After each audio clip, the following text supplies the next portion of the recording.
कैसे हो साथियों? बढ़िया, एकदम मस्त। हम लोग आज क्या शुरू करेंगे? डिफरेंशियल इक्वेशन शुरू करेंगे। और ये आपका डिफरेंशियल इक्वेशन में आपका जो टाइप है वो है लीनियर डिफरेंशियल इक्वेशन। ये सबसे आखिरी टाइप है, काफ़ी इजी भी होता है, ठीक है। और इसे समझने की कोशिश करेंगे। देखिए, मैं ये तो नहीं कहूँगा कि ये क्वेश्चन इसी से होगा, ये क्वेश्चन उसी से होगा। आपके पेपर में बस आएगा, सॉल्व करो। वो आपको देखना, अपने इंटेलेक्चुअल माइंड से जज करना होगा कि ये क्वेश्चन किस मेथड से होगा। और वो कम से कम आप 2 मिनट में कर दो कि ये इससे होगा या उससे होगा। भाई, अगर एक्स और वाई अलग हो सकते हैं तो वेरिएबल सेपरेबल करो, डिग्री सेम है तो होमोजीनस, नहीं तो क्या बचा? नहीं तो आप पे लीनियर बचा। वही मेथड आपको लगाना पड़ेगा। तो देखिए, लीनियर डिफरेंशियल इक्वेशन में होता क्या है? बेसिक सी बात है, कुछ ज़्यादा कुछ करना नहीं होता। लीनियर डिफरेंशियल इक्वेशन में होता क्या है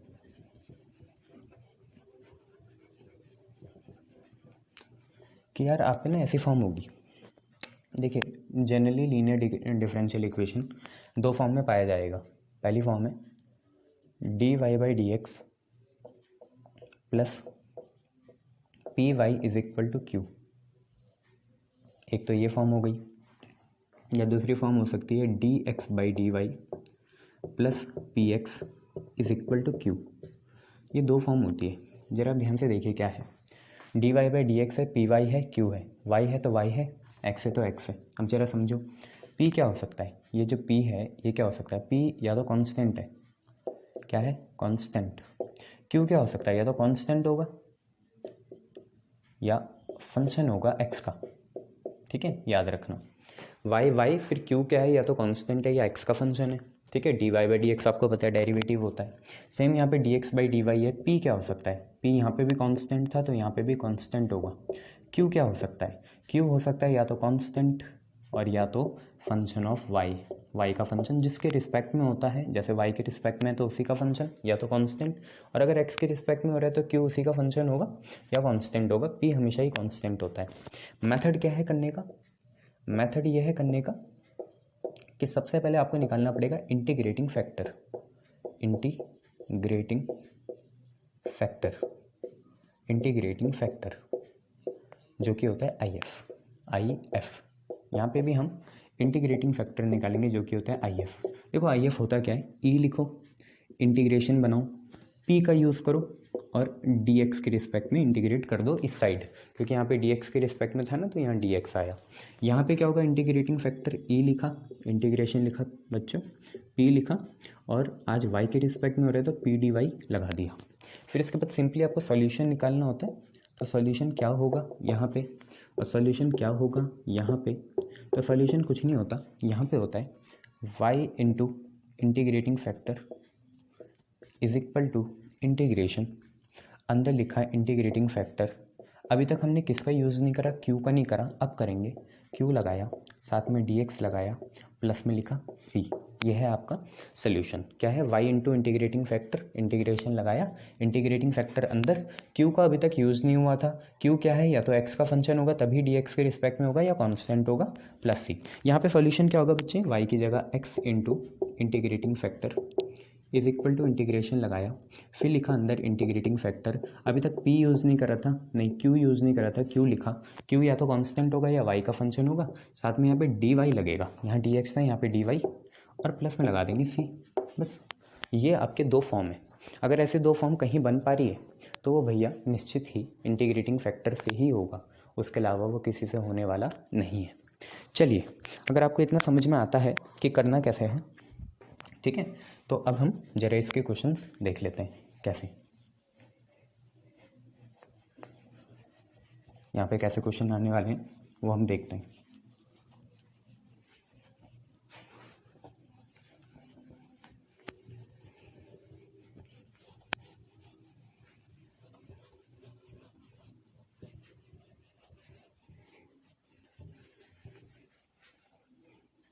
देखिए, सिंपल सी बात है।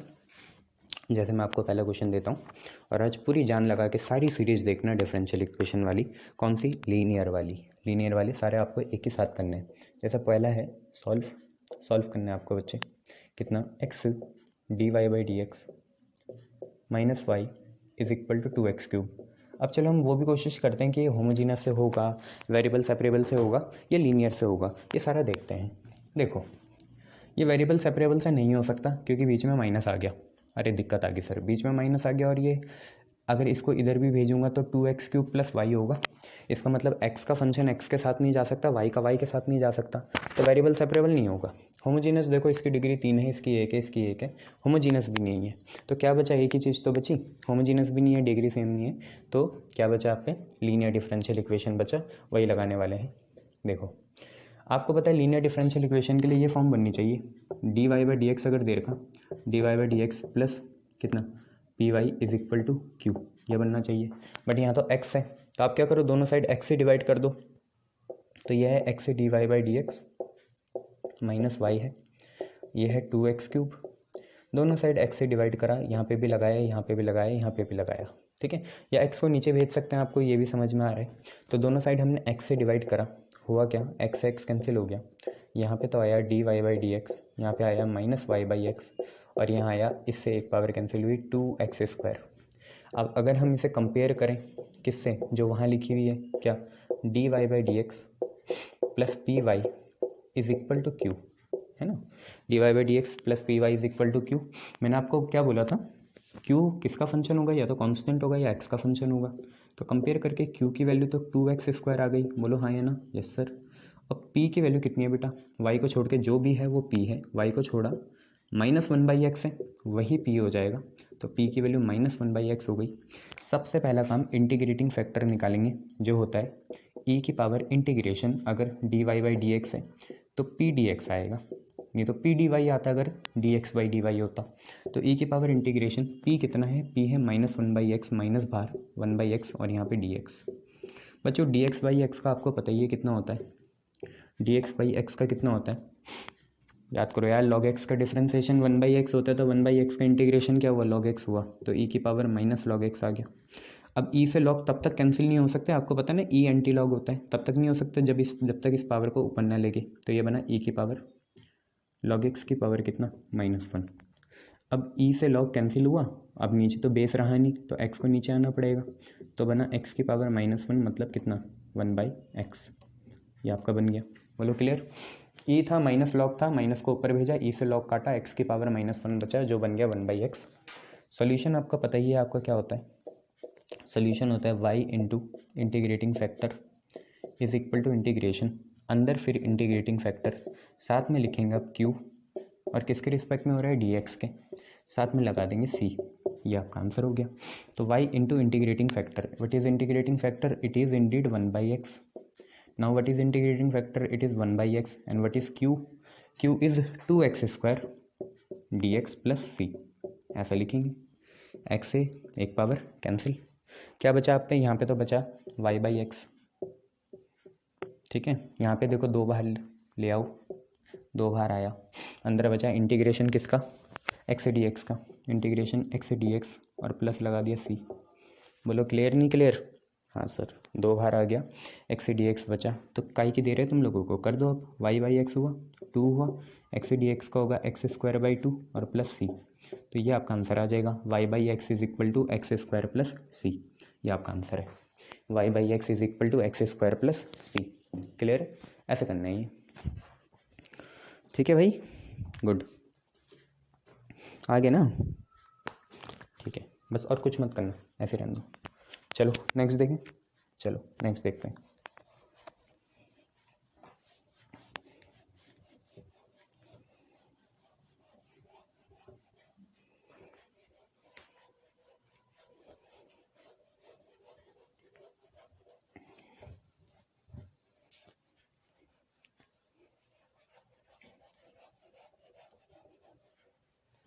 चलिए नेक्स्ट देखिए, सॉल्व करना है डिफरेंशियल इक्वेशन को, जो कि है x² - 1 dy/dx plus 2xy = 2/x² - 1, ये आपका क्वेश्चन है।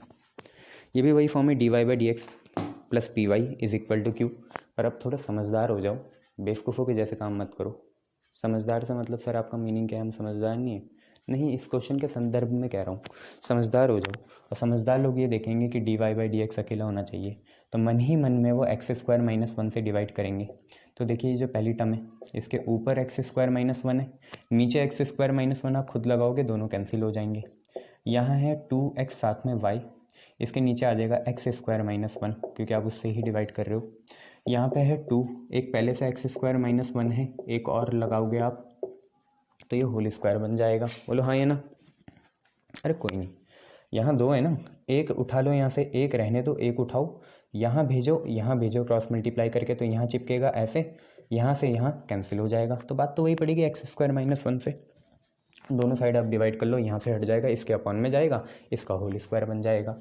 अब इसे कंपेयर करो, किससे कंपेयर करो? इसे d y by d x plus p y is equal to q से। आप ये देखिए, y को छोड़ के जो भी है वो p है, तो p की वैल्यू देखिए क्या है, 2x upon x square minus one है, और q क्या है, उस साइड वाला q है जो कि है 2 upon x square minus one का होल स्क्वायर। सबसे पहले हम निकालेंगे इंटीग्रेटिंग फैक्टर। इंटीग्रेटिंग फैक्टर होता है e की पावर इंटीग्रेशन p dx, अगर हम x के रिस्पेक्ट में डिफ्रेंशिएशन कर रहे हैं। तो ये बनेगा e की पावर इंटीग्रेशन p कितना है, 2x upon x square minus one है, और साथ में यहाँ क्या है, dx है। बच्चों इसमें कोई शक नहीं है कि अगर x square minus one function होगा तो उसका डिफ्रेंशिएशन 2x से dx ही आएगा। जरा करके देख लो मन में, एक्स स्क्वायर का 2x आया, 1 का 0 आया, तो 2x is equal to d t by d x, तो 2x dx is equal to dt। तो इसका तो सीधा आंसर आता है लॉग फंक्शन। अगर आपको याद है डिफरेंशिएशन ऊपर है, फंक्शन नीचे है, तो इसका सीधा आंसर आता है लॉग फंक्शन। तो e की power log function, what is function? Function is x square minus one. Now e से लॉग कटेगा, आप पे बचेगा एक्स स्क्वायर माइनस वन। ऐसे काटना तो नहीं होता बट काट देंगे। तो आपका इंटीग्रेटिंग फैक्टर ये रहा। सोल्यूशन अगर हम निकालें तो सोल्यूशन हो जाएगा y इंटू इंटीग्रेटिंग फैक्टर, ये लिखा करो पहले नहीं तो कन्फ्यूजन होगा आपको, is equal to integration q into integrating factor या इंटीग्रेटिंग फैक्टर इंटू क्यू, साथ में dx क्योंकि x के रिस्पेक्ट में कर रहे हैं, और साथ में c। तो y into integrating factor, what is integrating factor? It is indeed x square minus one is equal to integration q, what is q? q is 2 upon x square minus one raise to the power 2 and integration factor is x square minus one. ठीक है, now dx plus c, आप एक power काट लीजिए। ठीक है, आप पे जो भी बचा तो वो मैं आपको बता देता हूँ क्या बचा। यहाँ पे है y into x square minus one is equal to 2 बाहर आएगा upon dx upon x square minus one, ये बचेगा प्लस c। अगर आपको पता है x square minus a square क्या होता है तो बल्ले बल्ले आपके आगे मुझे। एक्स स्क्वायर माइनस वन होता है 1 upon 2a log x minus a upon x plus a, वही लगाना होगा। तो आप पे आ जाएगा y into x square minus one is equal to 2 है, आप लिखोगे 1 अपॉन 2a, a क्या है 1 है, तो 1 upon 2 into one log x minus a upon x plus a, तो x minus one upon x plus one, और यहाँ पे लग जाएगा c। 2 से 2 कैंसिल हो जाएगा, जो बाकी बचा वो आपका आंसर हो जाएगा। तो आपका फाइनल आंसर आएगा y into x square minus one is equal to log x minus one upon x plus one and then c। Clear? Good. चलिए नेक्स्ट क्वेश्चन करेंगे।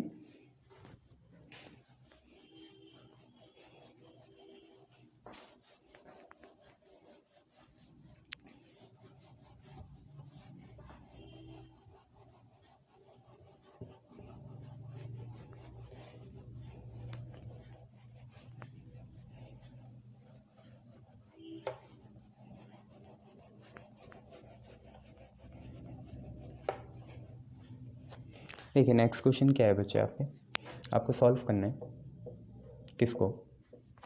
यहाँ देखिए 1 plus x square d y by d x plus y is equal to e की power ten inverse x, ये आप पे है ना। अब आप देख पाएँ तो आपको पता है d y by d x अकेला होना चाहिए, तो हमने दोनों side 1 upon x 1 plus x square से डिवाइड करा। तो यहाँ पे अगर इस टर्म में 1 प्लस एक्स स्क्वायर से डिवाइड करेंगे तो ऊपर भी 1 प्लस एक्स स्क्वायर है, नीचे भी 1 प्लस एक्स स्क्वायर आएगा, दोनों कैंसिल हो जाएंगे। तो ये बनेगा d y by d x, जिस पे नहीं है उसके अपॉन में चले जाएगा डिवाइड करने पे, तो यहाँ पे नीचे चले गया।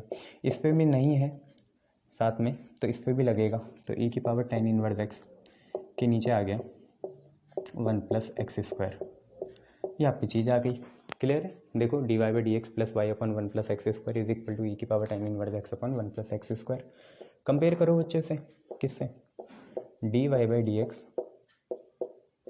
प्लस पी वाई बराबर कितने के, क्यू के। तो बच्चे y को छोड़ के सारा p होगा, तो p की वैल्यू आ गई 1/1 प्लस एक्स स्क्वायर, और q की वैल्यू क्या है, वो सारी चीज़ जो उस साइड है, राइट साइड, e की power tan inverse x upon 1 plus x square. Now आप एक काम करिए, इंटीग्रेटिंग फैक्टर निकालिए। इसमें तो सेम मेथड चलेगा, अगर आप पहचान कर लोगे क्वेश्चन में कि कौन सा मेथड लगने वाला है, तब तो ज़िंदगी आसान है। तो ये होगा e की पावर इंटीग्रेशन p dx, क्योंकि कर हम x के रिस्पेक्ट में रहे हैं इसलिए p dx लगा, y के रिस्पेक्ट में करते तो p dy लगता। तो e की power integration p, what is p, p is 1/1 plus x square and now it is dx। Now you all know dx upon 1 plus x square होता है tan इनवर्स x, क्योंकि tan inverse x का differentiation होता है 1/1 plus x square.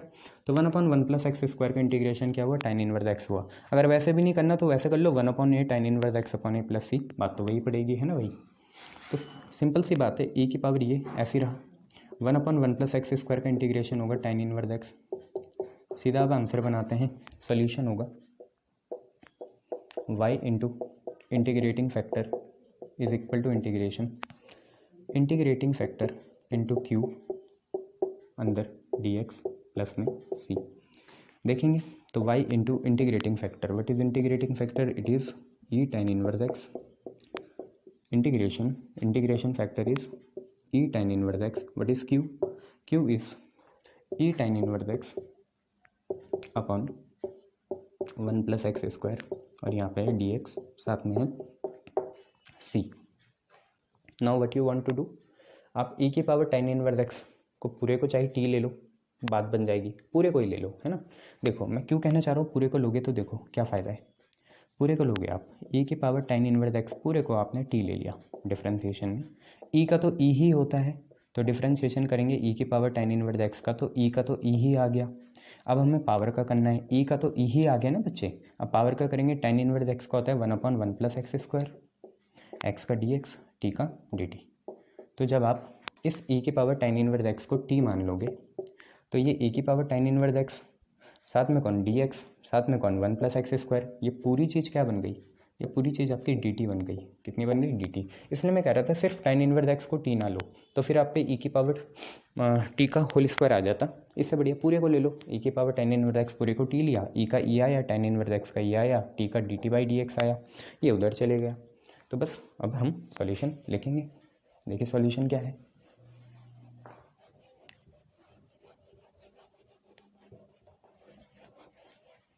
Solution है आप पे y into e की power tan inverse x is equal to integration, भैया ये वाला e की पावर tan इनवर्स x बना t, ओके, एंड e की power tan inverse x dx upon 1 plus x square, ये पूरा बना आपका dt, और यहाँ लगा दिया आपने c।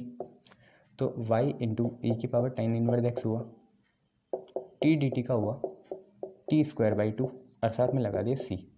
तो टी स्क्वायर की आप वैल्यू डाल देना, टी क्या है, e की पावर tan इनवर्स x है, तो e की पावर tan इनवर्स x का होल स्क्वायर, नहीं इसे माइनस क्यों मत बनाना, बाई 2 प्लस सी, ये आपका आंसर आ जाएगा ये चीज़, ठीक है। y इंटू e की power tan inverse x is equal to e की पावर tan इनवर्स x का whole square by 2 plus c, this is your answer, okay. Now let us move on to next question.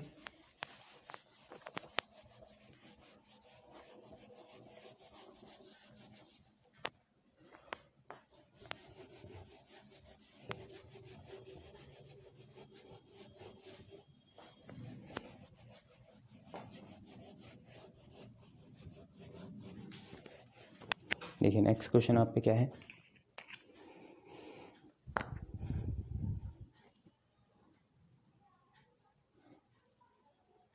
यहाँ पे next question है, solve करना है x log x dy by d x plus y is equal to 2/x, साथ में log x, ये ठीक है।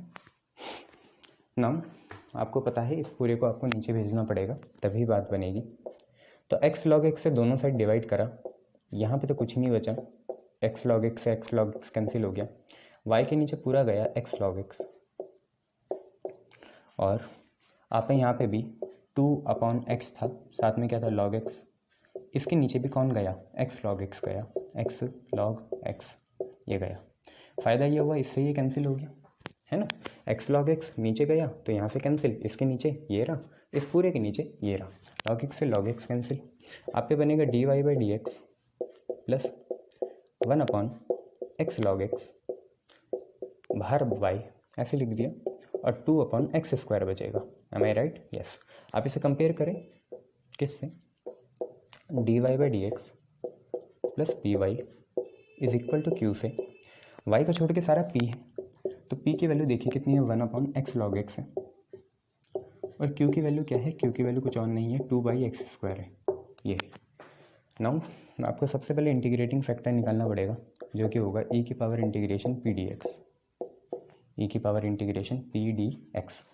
सो दैट विल बी ई की पावर इंटीग्रेशन p कितना है, 1 upon x log x, and यहाँ चलेगा आपका डी एक्स।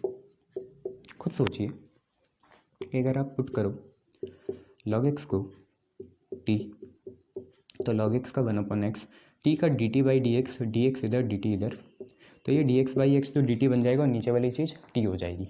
तो यही चीज़ आपकी क्या आएगी, e की power integration dx upon x, dx upon x तो बना dt, dx upon x dt हो गया, और नीचे का log x कितना है t, तो ये बना dt बाई t का आता है log t, ठीक है। इंटीग्रेशन कर देंगे तो dt बाई t का आएगा log t, ई से log कैंसिल, आप पे बचेगा t, और t की वैल्यू कुछ और नहीं है, कितनी है, log x है। नाउ आप सॉल्यूशन लिखेंगे, आप सीधा लिखते हैं y into integrating factor, what is integrating factor, it is indeed log x is equal to integration integrating factor which is log x multiplied by आपका q is 2 by x square, and then another thing is dx plus c, ये आप पे आ गया। इसे solve करिए, आप answer निकाल लीजिए जो भी आ रहा है, ठीक है। कर लोगे ना, कर लीजिए, कोई बात नहीं। कैसे करोगे सर, कुछ नहीं बेटा, यहाँ पे डायरेक्ट नहीं होगा। log x को अगर आप फंक्शन भी ले लोगे तो उसका सिर्फ 1 बाई एक्स होता है, एक तो बचेगा ही, तो फिर क्या बचा, एक log x से एक 1 बाई एक्स स्क्वायर है, 2 तो बाहर आ जाएगा ना। तो आप यहाँ क्या लगाना, इंटीग्रेशन बाई पार्ट्स लगा देना और बात बन जाएगी। अटकना नहीं है, अपना जनरेटर चला के रखना है। कैसा जनरेटर, डीसी नहीं, टक टक वाला नहीं, एसी ही एकदम चलना चाहिए बहुत बढ़िया से, ठीक है। तो y इंटू लॉग एक्स, 2 आया बाहर, 2 जैसे ही बाहर आएगा log x पहला और 1 बाई एक्स स्क्वायर दूसरा, ठीक है। 2 बाहर आया, सीधा लगा रहा हूँ integration by parts, log x पहला फंक्शन, 1 बाई एक्स स्क्वायर दूसरा, क्योंकि 2 बाहर आ गया, तो first function as it is log x as it is into integration of second, what is second, it is nothing, it is just 1 by x square, क्योंकि 2 बाहर आ गया, तो 1 by x square d x, ये हो गया।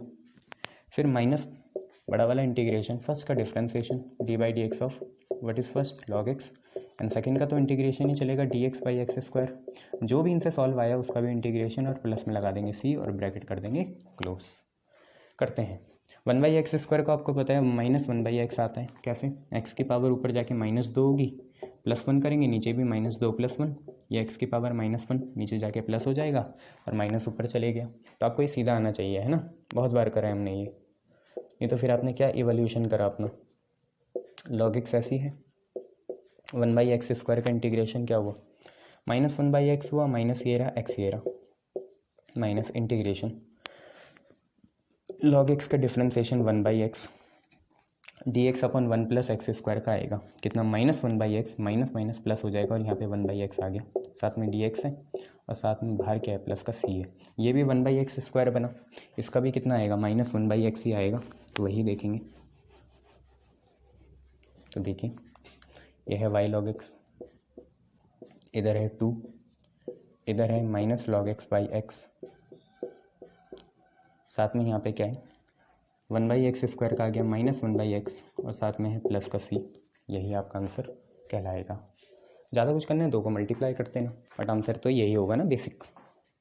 चलिए ठीक है, गुड।